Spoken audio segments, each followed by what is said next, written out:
তুমি তো মা শিখিয়েছিলে শহীদিরা মরে না,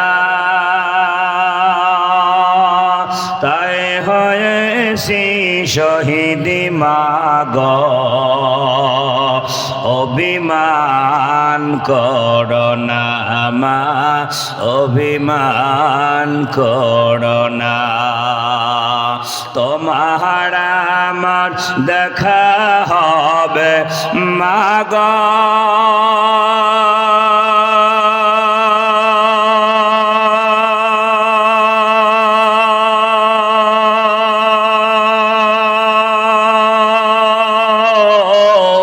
তোমার আমার দেখা হবে জান্নাতের সিঁড়িতে মা